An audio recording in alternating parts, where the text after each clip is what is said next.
Welcome to the Trend Talk. We are your hosts, Bel Hernandez and Maravina Jaimes. Today, we're going to start off with a casting director, entertainer, writer, producer, and star of Gaytino Made in America, Dan Guerrero.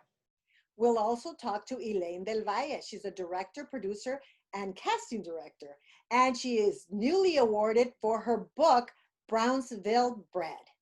So don't go away. We'll be right back with Dan Guerrero and Elaine Del Valle after this message.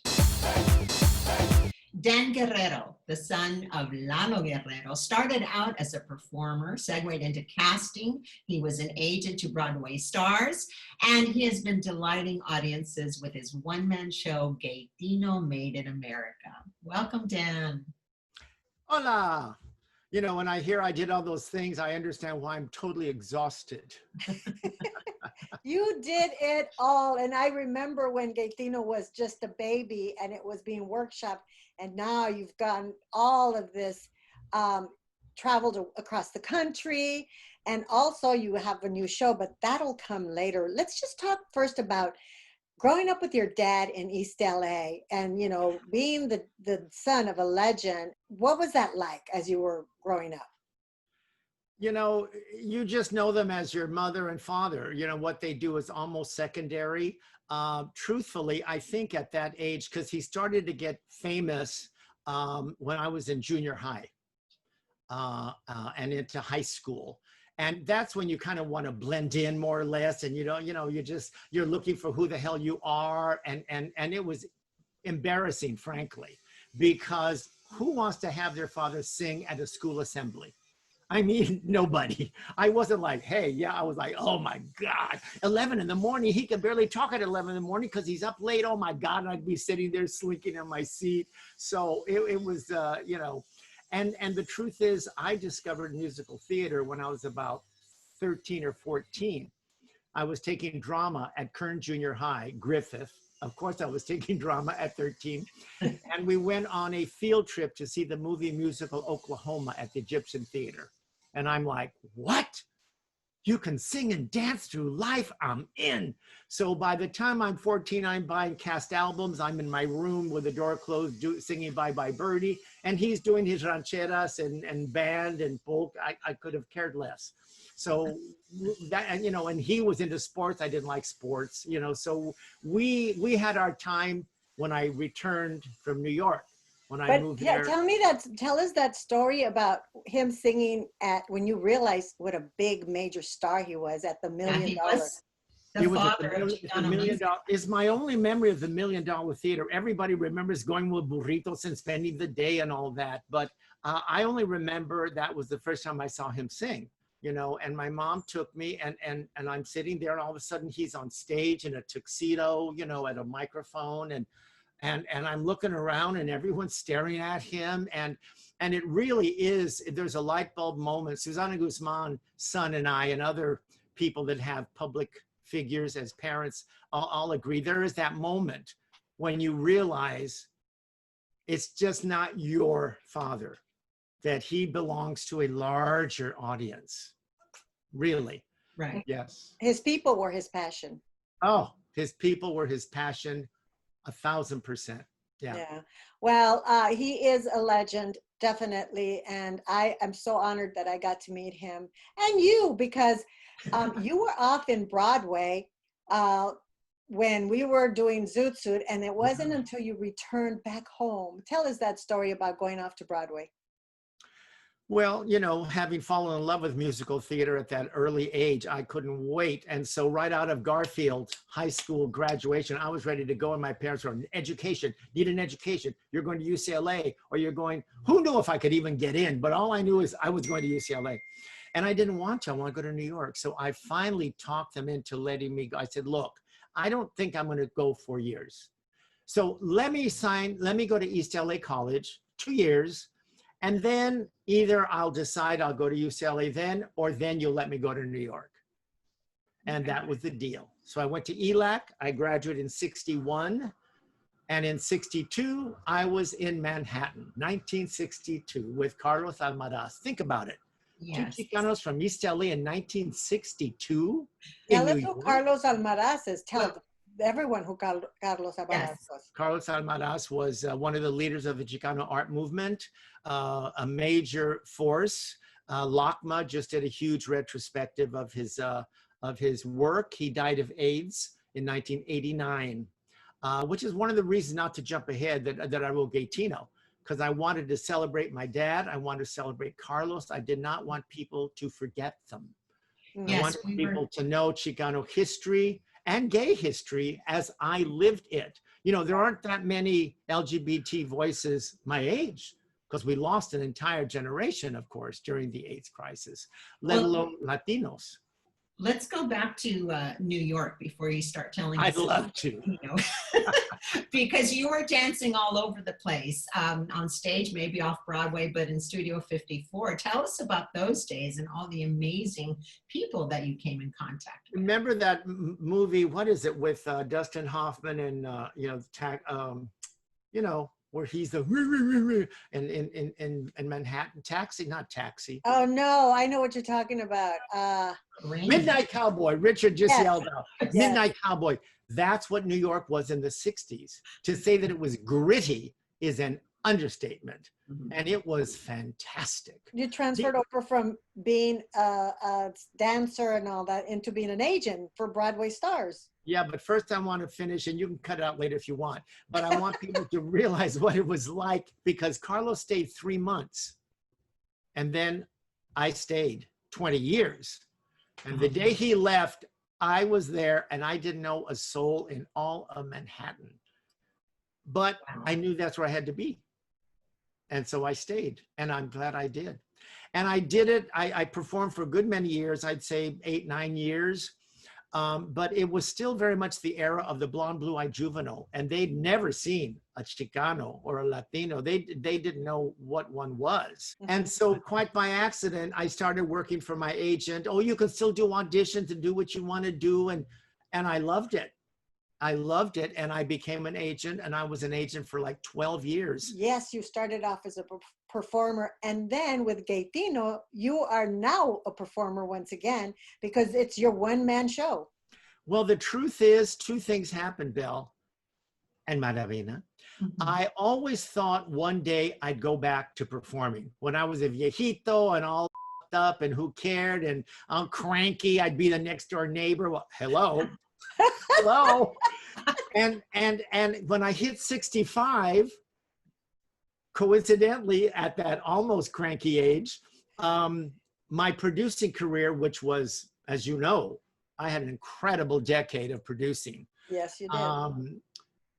Came to a screeching halt. Tell us a little bit. Tell us a little bit about some of the things you produced, because we didn't mention them. Oh, go ahead. We have time. I produced lots and lots of PBS music and award shows and specials. Vicky Carr.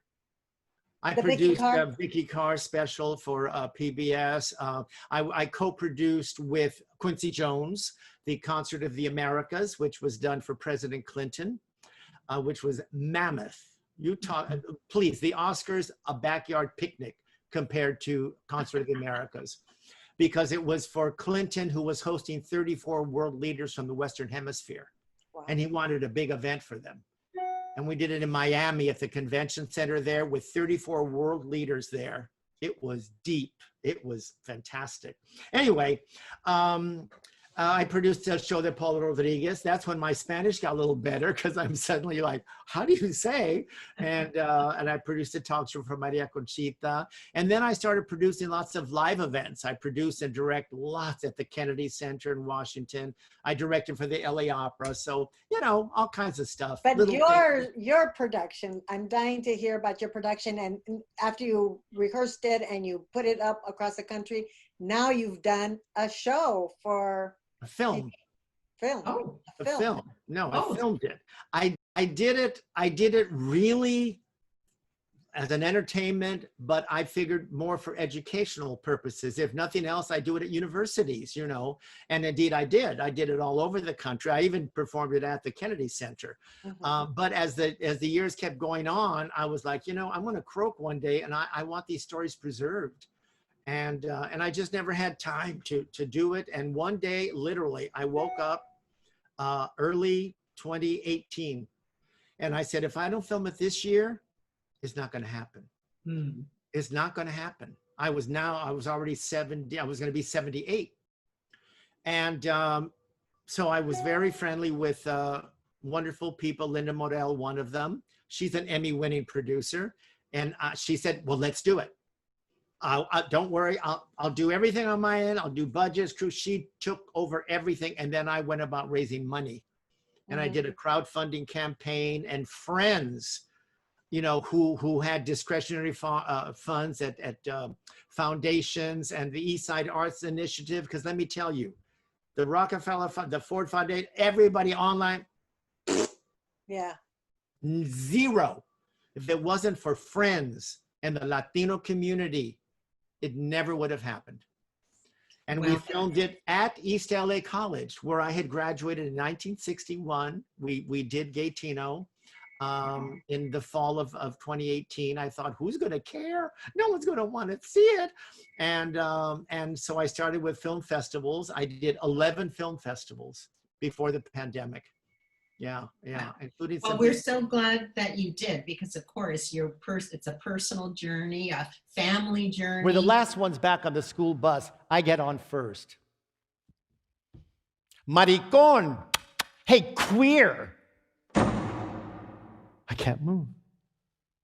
Everybody's looking at me. I wish I were invisible. I'll pretend I didn't hear. I've done it before.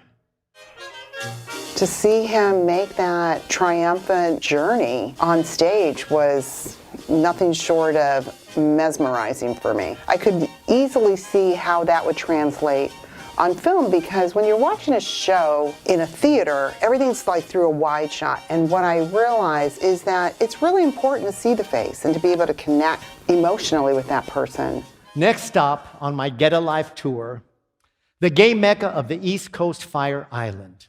On this small tip of Long Island, I see for the first time men walking hand in hand, like it's the most natural thing in the world. Your personal journey, which of course no life is easy, but boy, yours is interesting. That's what I thought.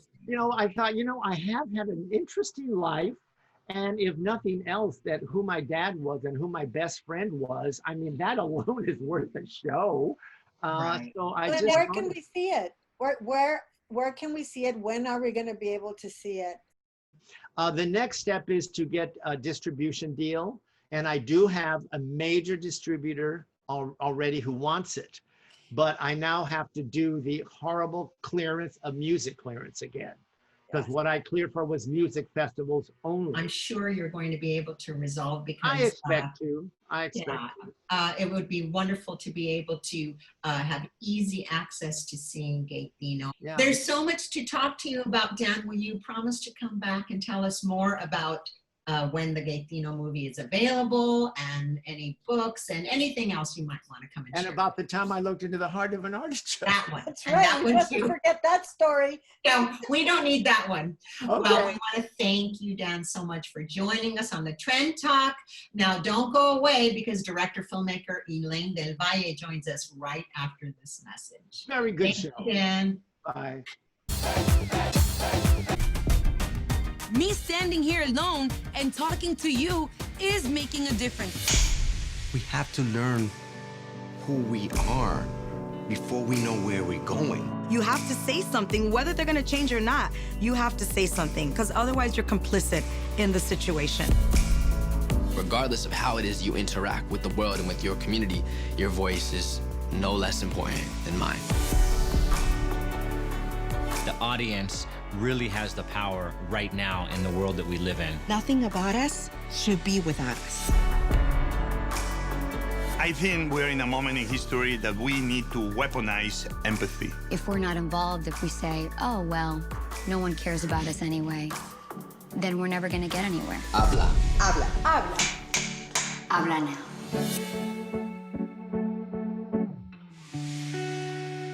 Guest is also a casting director turned director, filmmaker, and she currently worked on the latest installation of Alberto Ferrera's HBO documentary series, Habla Now, with very compelling conversation with everyone from celebrities to everyday folks, talking not only about being Latino, but what it means to be a Latino in America today.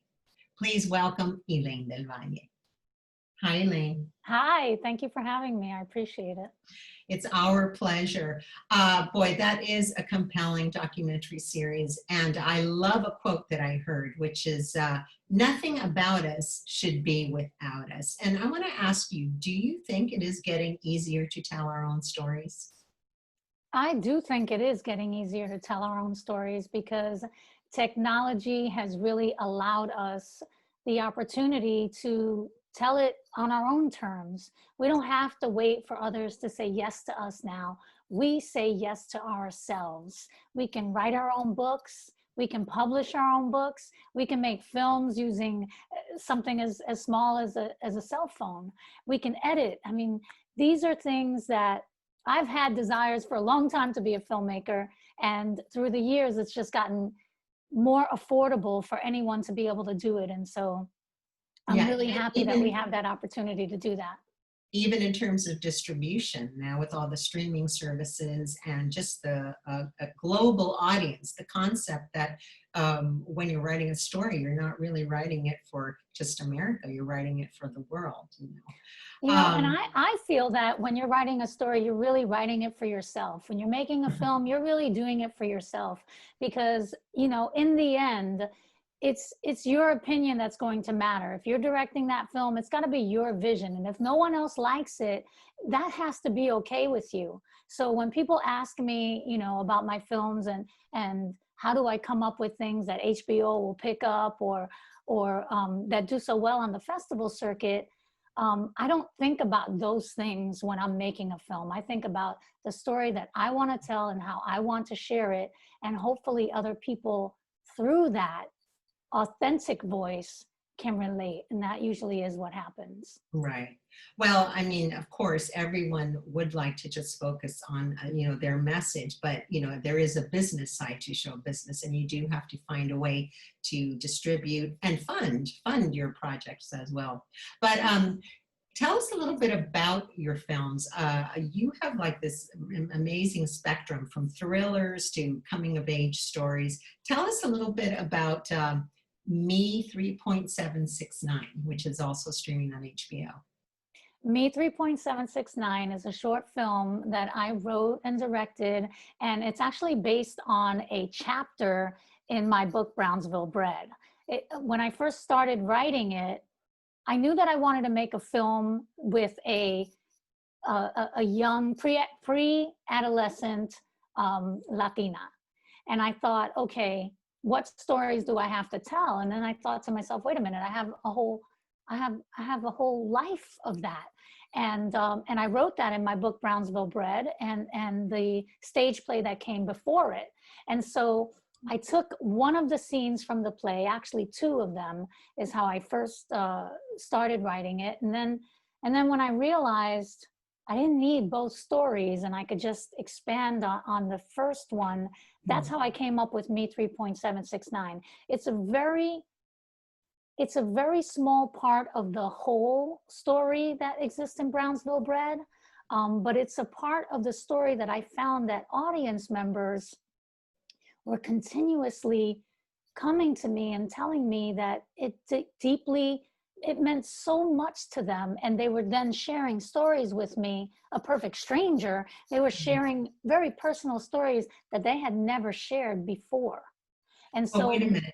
I have to have you clarify what Me 3.769 is. And also, I mean, I want to find out how you decided to write a book, who helped you to develop it, and etc. So I have two questions for you. Sure, so tell us what Me 3.769 means. What kind of equation is this?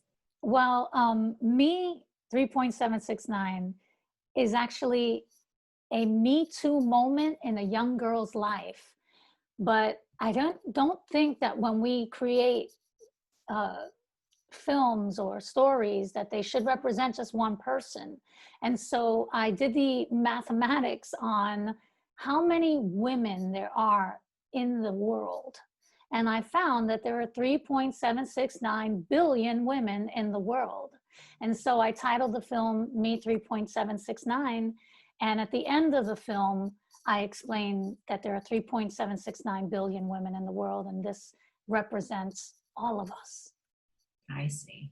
And just going back to the development of the story, tell us who, I mean, you started out as an actress. Yes. Did you write this project originally for yourself? You were just thinking about ideas for yourself. Tell us how Brownsville Bred came about. So I was studying under the legendary Win Handman at Carnegie Hall, and I was studying acting and scene study. And what I was finding is that the materials that were available for the other actresses were very plentiful, but when it came down to a Latina, an urban Latina like me, a New York Puerto Rican, I really wasn't finding anything that really spoke to me authentically. And so after 2 years of studying with him and doing anything that he wanted me to do in terms of the scenes that he gave me, I just, during the hiatus, I started a writer's group within my class. And we all got together and I started writing my own journey growing up as a Latina in Brownsville, Brooklyn, which is it's a ghetto. I grew up in the projects of Brownsville, which is the murder capital of New York. And I started writing those stories. And I remember coming back to class, and Win is, Mr. Handman, may he rest in peace, is someone who is very well known for helping develop many people during their one-person show, including Lemon Anderson, John Leguizamo, Sarah Jones, many people. And so many people had come to him wanting that, but I saw him cut them down so often and say, if you're here for that, forget it. You're here to study. You're going to be working on the stuff that I give you and nothing else. And so the day that I put it up, I had already been studying with Win for 2 years, and I just said, I want to, do a scene that I've been working on, and I just wrote this. And he said to me, you must keep writing this.